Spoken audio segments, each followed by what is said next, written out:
For 35 years, I believed the worst thing that could happen to a person was growing up unwanted in their own home. I thought I understood heartbreak. I thought I'd already lived through the hardest chapter of my life. I was wrong.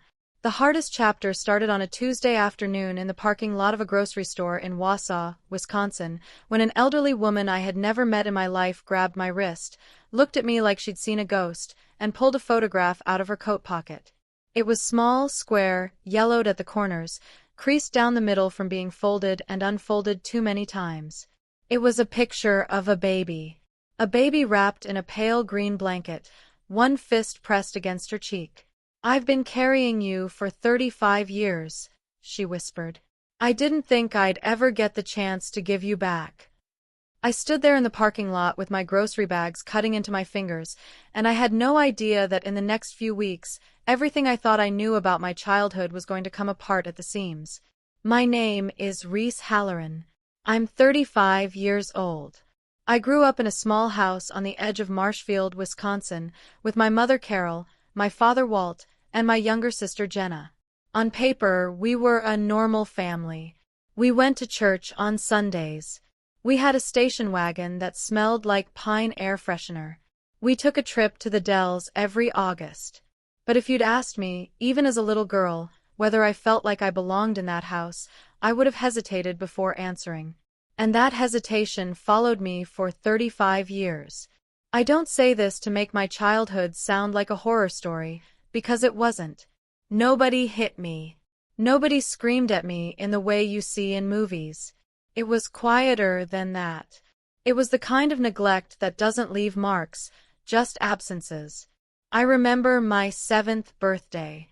Jenna's birthday was in March, mine was in July, and every year my mother made Jenna a cake from scratch.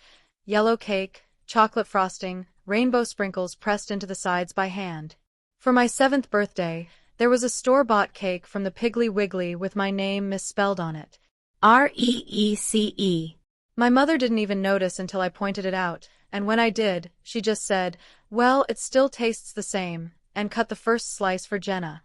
I remember standing in the doorway of the kitchen when I was maybe 9 years old, listening to my mother tell my aunt on the phone that Jenna was the spitting image of me, God help her, and laughing. I remember waiting for her to say something like that about me. She never did. I remember asking my father once, when I was 12, why he never came to my school choir concerts but always made it to Jenna's soccer games. He looked at me for a long moment, like he was deciding whether to actually answer the question, and then he said, "Work's just busier in the fall," and walked into the garage. I used to lie awake at night trying to figure out what I had done wrong. I told myself if I got better grades, if I was quieter, if I helped more around the house, if I never asked for anything, eventually they would look at me the way they looked at Jenna. I spent my entire childhood auditioning for a role I never got cast in, the role of a daughter who was loved without conditions. There's one memory from my childhood that never made sense to me, no matter how many times I turned it over in my mind. I was maybe 4 years old. I remember standing in my grandmother's kitchen in Wausau, and my grandmother, my mother's mother, a stern woman named Vivian who smelled like Estee Lauder and disapproval, looking at me and saying, very quietly, almost to herself, "She has her eyes." Not my mother's eyes. Not my father's eyes. Her eyes. I never knew who her was. When I asked my mother about it years later, she said I must have misremembered. She said Grandma Vivian would never say something so strange. But I hadn't misremembered. I know that now. I grew into an adult who was, by most outward measures, doing fine. I moved to Green Bay after college and built a career as a paralegal at a family law firm, which, in hindsight, feels like a cruel joke, spending my days combing through custody records and adoption paperwork for other people's families while my own history sat locked away somewhere I couldn't reach. I dated. I had friends. I sent my mother a card every Mother's Day, even the years she didn't send one back. I kept showing up to Sunday dinners at my parents' house every few weeks, still hoping that one day I'd walk in and something would have shifted. That my mother would hug me a beat longer than usual. That my father would ask me a real question about my life and actually wait for the answer. It never happened. And somewhere around 30, I stopped hoping quite as hard. I told myself I'd made peace with it. I told myself some families are just like that, undemonstrative, Midwestern, buttoned up, and that it didn't mean anything was wrong with me. I told myself a lot of things that turned out not to be true. Which brings me back to that grocery store parking lot. The woman who stopped me was maybe 75, 78 years old, with white hair pulled back in a soft bun and kind, tired eyes that looked like they'd been carrying something heavy for a very long time. She wasn't dressed like someone trying to make a scene. She looked like anyone's grandmother, standing there in a cardigan with her own grocery bags at her feet, staring at me like I was something she couldn't quite believe was standing in front of her. "I'm sorry," I said, trying to pull my wrist back gently. "I think you might have me confused with someone." "Reese," she said. "My name. Not a guess. Not a question." I froze. "How do you know my name?" She held the photograph out to me with both hands, the way you'd hand someone something fragile. "I promised someone I would keep this safe until you were old enough to know the truth," she said. "I've been waiting 35 years to give it back to you." I looked down at the photograph. The baby in the picture had a small red birthmark on her left temple, shaped almost like a comma. I have that exact birthmark. I've had it my entire life, faded now, mostly hidden under my hairline, but it's there. I touched it without meaning to. "Who are you?" I asked, my voice smaller than I meant it to be. "My name is Ruth Anders," she said. "I used to be a nurse at St. Clair's, up in Wausau. A long time ago." Wausau. My grandmother's town. The town where I was born.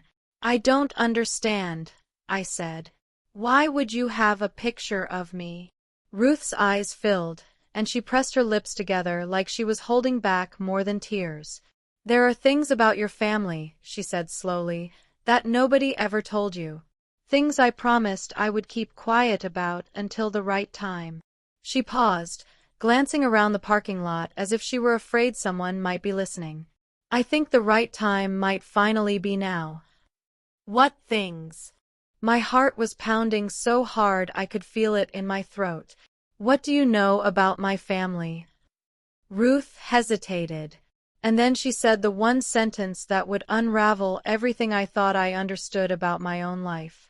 "Your mother isn't the one who gave birth to you." I want to tell you I laughed it off. I want to tell you I told her she was mistaken, that she had the wrong family, the wrong daughter, the wrong life. But I didn't say any of that. Because somewhere underneath the shock, in some part of me that had been waiting 35 years for permission to believe it, I already knew she wasn't lying. Ruth wouldn't tell me anything else that day.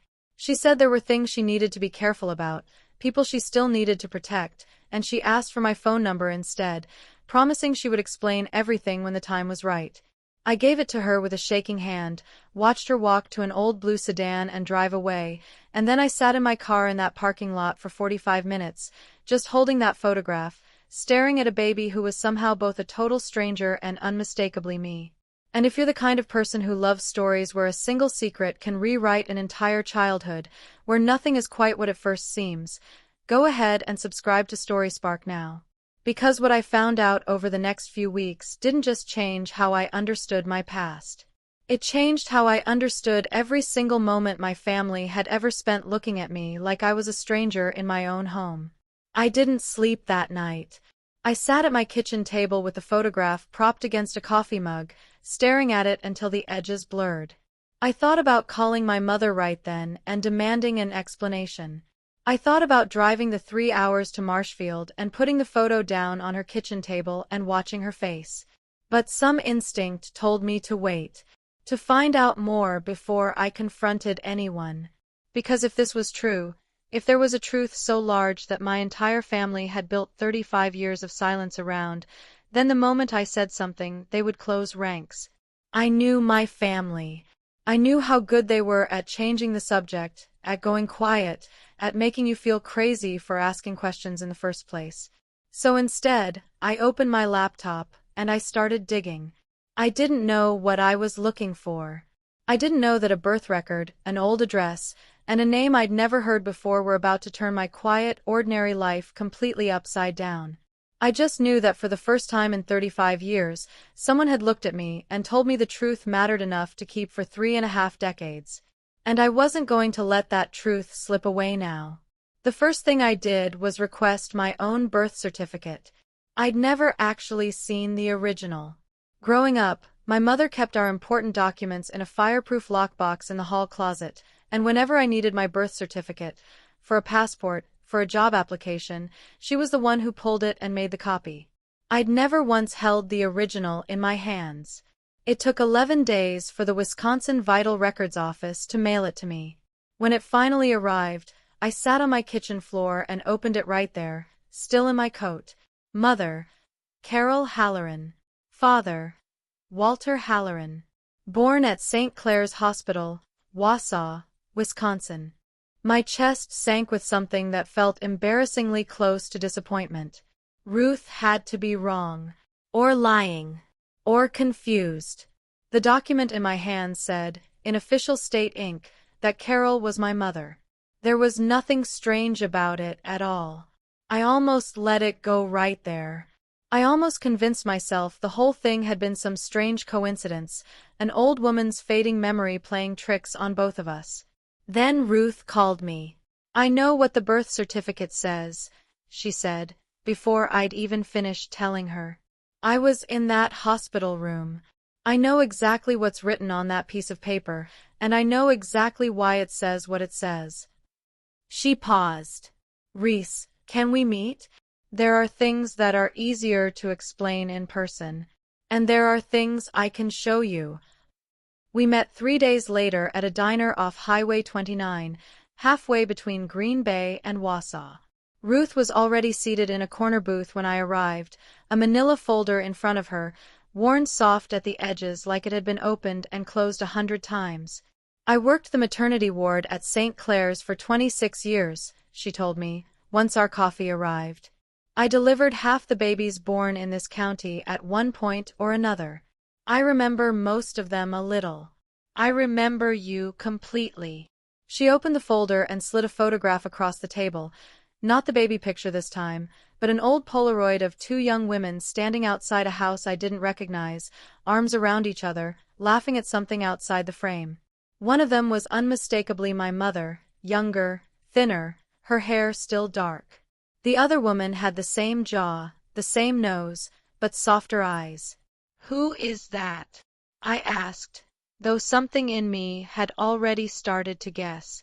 "That's your mother's younger sister," Ruth said gently. "Diane." I stared at her. I don't have an aunt named Diane. I've never once heard that name in my life. "I know," Ruth said. "That was the point." She told me the story slowly, carefully, the way you'd walk someone across ice you weren't sure would hold. Diane had been 17 when she got pregnant, in a small conservative town, in a family where my grandmother Vivian ran the household with an iron sense of propriety and reputation. Diane had refused to say who the father was. Ruth didn't know if she ever told anyone, and Vivian had decided, in the way people in that generation and that town sometimes did, that the pregnancy was a shame to be managed rather than a daughter to be supported. "Diane wanted to keep you," Ruth said. "She used to sit in that hospital room and talk to you like you already knew her. She picked out your middle name. She used to say it to you over and over so you'd recognize it. Grace. Reese Grace. My middle name is Grace. I have been Reese Grace Halloran for 35 years, and I never once thought to ask where the Grace came from." "So what happened?" I asked, my voice barely working. Ruth's eyes went distant, like she was back in that room. "There were complications during your delivery. A hemorrhage. It happens sometimes, even now, even with everything we have. It happened fast. Diane didn't survive the night." The diner around me seemed to go very quiet. "Your grandmother," Ruth continued, "was the one who made the decision. Carol had just gotten married. She and Walt had been trying for a baby of their own for 2 years without any luck.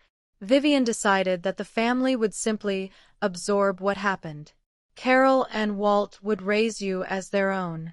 Nobody outside the family would ever need to know there had been a Diane, or a pregnancy, or a death in that hospital at all.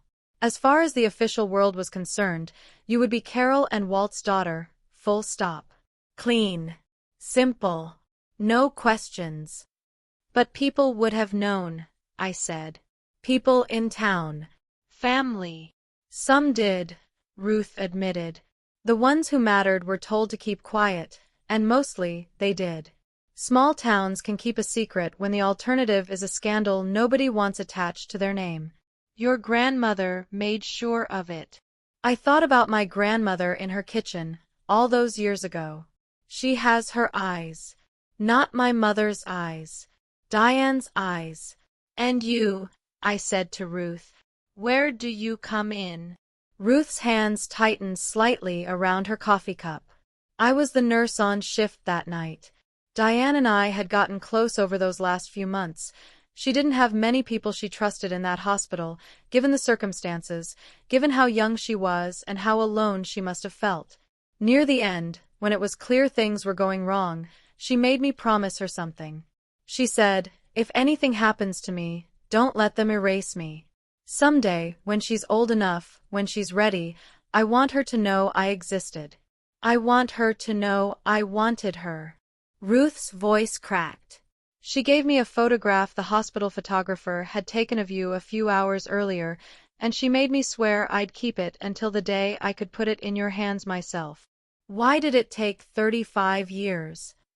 Because your grandmother made it very clear, in no uncertain terms, that if I ever tried to contact your family about this, she would make sure I lost my job and my license, Ruth said. She wasn't a woman who made empty threats. And for a long time, I told myself I was waiting for the right moment. But the truth is, I was also afraid. Afraid of what it would do to your family. Afraid of what it might do to you. She looked at me. I saw you at that hospital, 3 years ago, when your father had his heart procedure. I recognized you instantly. You have Diane's exact walk. Did you know that? I almost said something then. I lost my nerve. I've regretted it every day since. When I saw you in that parking lot a few weeks ago, I told myself I wasn't going to let the moment pass me by again. I sat there with all of it pressing down on my chest.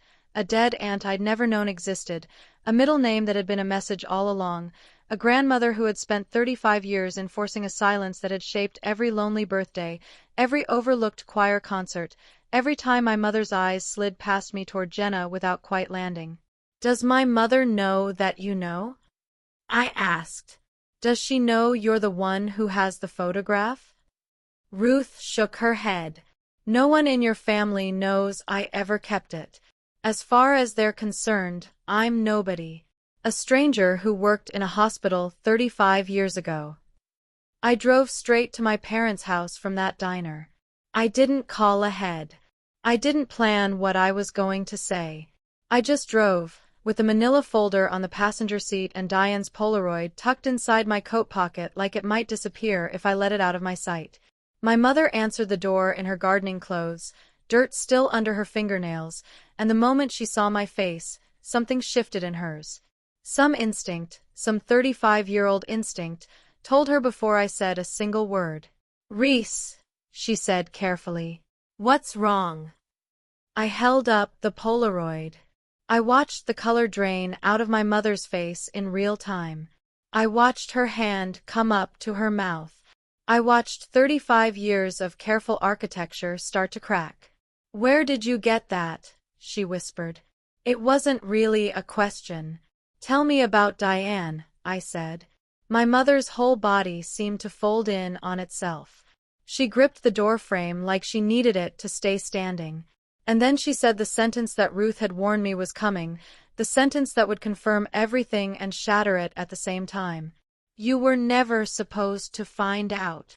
We stood there on that porch for a long moment, neither of us speaking, both of us understanding that something had just changed permanently between us. I need you to tell me everything, I said. Not the version Grandma Vivian decided was safe. Everything. My mother's eyes filled with tears, and for the first time in my life, I watched my mother look at me the way I'd always wanted her to. Not with distance, not with distraction, but with something raw and unguarded and terrified. "Come inside," she said. "Please. Let me explain. There's so much you don't understand yet. About Diane. About why we did what we did. About why it was never—" Her voice broke. "It was never because we didn't love you, Reese. God help me, that was never it." I followed her inside, my heart pounding, bracing myself for whatever came next. Because I already knew, standing in that doorway, that whatever she was about to tell me was going to answer the question I'd been asking my whole life. But it was also about to raise a question I never saw coming, one that would lead me straight to the one person who could finally tell me the whole truth. My grandmother, Vivian, and the reason she had guarded this secret so fiercely for 35 years that she'd been willing to threaten a nurse's entire career to keep it buried. If you were in my position right now, would you keep pulling on this thread, or would you leave the past buried and just try to move forward? Tell me in the comments. And stay with me, because the discovery waiting for me at my grandmother's house was the one thing about my childhood I never, in a million years, saw coming. My mother sat me down at the kitchen table, the same table where I'd blown out mismatched birthday candles as a child, and told me the rest, piece by piece, her hands shaking around a mug of tea she never drank. Diane hadn't just been her younger sister. She'd been her best friend, her only real confidant, 3 years apart in age but close enough to have shared a bedroom until Carol got married.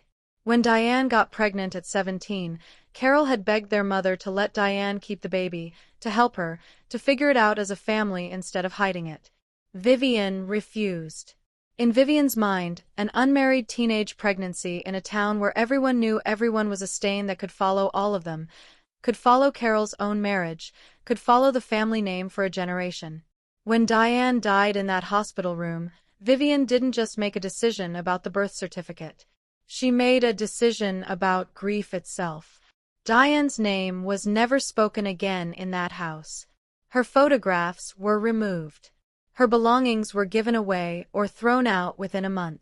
It was, my mother said, as if Vivian believed that if she erased every trace of Diane fast enough, the pain of losing her would somehow be erased along with her. "And you," my mother said, looking at me with an expression I'd never seen on her face before, something between love and guilt so tangled together I don't think she could have separated them if she tried. "You were the one thing of Diane's that we couldn't erase. You were living, breathing proof that she'd existed. Every time I looked at you, Reese, I saw my sister. Every single time. So you kept your distance," I said quietly. "Because it hurt too much to look at me."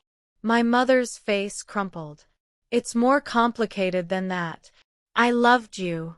I have always loved you." But my mother made it very clear, from the day we brought you home, that any resemblance to Diane, any mention of her, any moment where I let my grief show, was a threat to the story she'd built. She was terrified someone would put the pieces together. She was terrified of what it would mean for all of us, for you especially, growing up as the illegitimate niece instead of the daughter. She told me constantly that keeping distance was protecting you. I believed her, Reese. God forgive me, for years, I believed her. And Dad. Your father agreed to raise you as his own before he ever really understood what that would cost him, my mother said. He loved Diane too, in his own way. She was practically a sister to him by the time we married. I think some part of him always felt strange being your father on paper while never quite letting himself be your father in his heart, because he was afraid of stepping into something that wasn't really his to claim. He never figured out how to resolve that. I don't think he ever tried. And Jenna. My mother looked down at the table. Jenna is our biological daughter, in the traditional sense. There was never any secret weighing down how we were allowed to feel about her. It was simpler. It was easier. And I let it be easier, instead of doing the harder work of loving you the way you deserved, out loud, without fear. Her voice broke completely. I am so sorry, Reese. I have spent 35 years being sorry, and never once having the courage to say it to your face. I sat there with all of it, the grief, the guilt, the decades of silence, and felt something in me shift. Not quite forgiveness. Not yet. But something like understanding, cracking open where there had only ever been confusion before. I need to talk to Grandma Vivian, I said. My mother's face went pale again. Reese. I need to hear it from her too. My grandmother Vivian was 81 years old, living alone in the same house in Wausau where my mother and Diane had grown up, where I'd stood in that kitchen at 4 years old and heard the words she had her eyes on without understanding what they meant. She opened the door already knowing why I'd come. My mother must have called ahead. I suppose you want to talk about your aunt, Vivian said, stepping aside to let me in, her voice as clipped and controlled as it had been my entire childhood. We sat in her formal living room, the one I'd only ever been allowed into on holidays, surrounded by furniture that still had the plastic runners on the armrests. I set the Polaroid of Diane and my mother on the coffee table between us. Vivian looked at it for a long moment. Something moved behind her eyes, something old and buried and, for just a second, unguarded. She was 17, Vivian said finally. 17 years old, unmarried, in this town, in that decade. You have no idea what that meant back then. What it would have done to her. To all of us. You could have helped her, I said. You could have let her keep me and helped her raise me. Instead you erased her completely, and you spent 35 years making sure I never asked questions I had every right to ask. I did what I believed was necessary to protect this family, Vivian said, her chin lifting, defensive in the way I recognized from every unanswered question of my childhood. And to protect you. Do you have any idea what it would have meant, growing up as the shameful secret instead of the beloved daughter? I gave you a stable home, 2 parents, a sister, a name that didn't carry a scandal behind it. You gave me a home where I spent my whole life feeling like I didn't belong, I said, my voice rising for the first time. You gave me 35 years of wondering what was wrong with me, why my own mother could barely look at me, why my father never once came to see me perform, why every single birthday I got the message loud and clear that I was less wanted than my sister. You didn't protect me from shame, Grandma. You just made sure I carried a different kind of pain instead, one I didn't even understand well enough to name. Vivian was quiet for a long time. When she finally spoke, her voice had lost some of its rigid control. Diane asked me in the hospital, before things went wrong, to promise her I would take care of you, she said. I have thought about that promise every single day for 35 years, Reese. I told myself that silence was how I kept it. I told myself that if I could just make sure nobody ever looked at you sideways, nobody ever whispered about you at church, nobody ever treated you as less than because of how you came into this world, that would be honoring her. I was so afraid of the shame touching you that I never once considered I was replacing it with something else. Something quieter, but just as damaging. You were afraid, I said slowly, understanding arriving in pieces. This whole time. Not cruel. Afraid. Afraid and proud and wrong, Vivian said, and for the first time in my entire life, I watched my grandmother's eyes fill with tears. I lost my daughter in that hospital room, Reese. I never let myself grieve her properly, because grieving her meant admitting what my choices had cost. It was easier to be the woman who managed the crisis than the mother who failed her child before she ever had the chance to become one. I am not asking you to forgive me. I don't think I've earned that. But I want you to know that the coldness you felt growing up was never about you being unworthy. It was about a family too frightened and too proud to grieve honestly, and too committed to a lie to let you close enough to see the truth. I sat with that for a long moment, feeling something in my chest that had been clenched for 35 years finally begin, very slowly, to loosen. There was one more piece. I called Ruth that evening and asked her to meet me one final time. We sat in her small apartment, Diane's photograph, my baby photograph, on the table between us, and I asked her the question that had been sitting underneath everything else. Why did you keep your promise for 35 years? You could have let it go. You could have told yourself it wasn't your responsibility anymore. Ruth reached over and took my hand, her grip surprisingly strong for a woman her age. Because Diane held your hand, this exact hand, Reese, when you were barely 3 hours old, and she looked at me and said, "Promise me she'll know I loved her. Promise me she'll know I wanted her more than anything I've ever wanted in my life. Promise me she won't grow up thinking she wasn't wanted." I made that promise to a dying 22-year-old girl, and I have never once, in 35 years, forgotten the sound of her voice when she said it. I couldn't let that promise disappear, even when I doubted myself, even when I was afraid. I owed her that much. I cried harder in that small apartment than I had in years, not from grief exactly, but from something that felt almost like relief. For 35 years I had believed, on some deep and unspoken level, that I wasn't loved enough to be wanted. And the truth was the opposite. I had been wanted so fiercely, by a mother I never got the chance to know, that a stranger had carried the proof of it in her pocket for 3.5 decades rather than let that love be forgotten. I went back to my parents' house one more time, a few weeks later. It wasn't a scene out of a movie. There was no single dramatic hug that fixed 35 years of distance in an instant. My mother and I sat at that same kitchen table and talked, really talked, for the first time in my life. I told her how much her silence had cost me growing up. She didn't argue or explain it away. She just listened and cried, and apologized in a way that finally felt real instead of performative. My father and I are still working on it. Some things take longer to repair than others, and I've made peace with the fact that he may never fully know how to be the father he wishes he'd let himself be from the start. But he came to my 36th birthday last month, and for the first time since I was a small child, he stayed the whole party instead of finding an excuse to leave early. It's not everything, but it's something. My grandmother and I speak occasionally now. Carefully.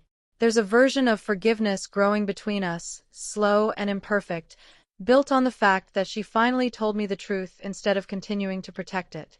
I keep Diane's photograph, my baby photograph, on my nightstand now, next to a small framed copy of that Polaroid of her and my mother laughing outside a house I've since learned was Diane's childhood home. I visit her grave sometimes, in a small cemetery outside Wausau, a headstone I never knew existed until 3 months ago. I bring flowers. I talk to her, the way you'd talk to someone you'd somehow always known, even though we only shared 3 hours of the same lifetime. For 35 years, I asked myself the same question, over and over, in the quiet moments when nobody could hear me. Why did my own family never love me the way I wanted them to? I know the answer now, and it isn't the one I spent 3.5 decades bracing myself for. It was never because I wasn't worth loving. It was because the people who were supposed to love me out loud were too afraid, too proud, and too broken by their own unspoken grief to figure out how. And it took a stranger, a woman who owed me nothing, who could have let a promise made to a dying girl fade quietly into the past, to remind me that I had been wanted, completely and fiercely, from the very first moment of my life. I spent 35 years begging my family for a scrap of warmth. It turns out I never needed to beg. I just needed someone to finally tell me the truth. If this story reminded you that your worth was never determined by how someone else chose to treat you, subscribe to Story Spark for more powerful stories about secrets, family, heartbreak, and the second chances we don't always see coming. And if you were in my shoes, would you forgive your family, or would you walk away for good? Let me know in the comments. I read every single one.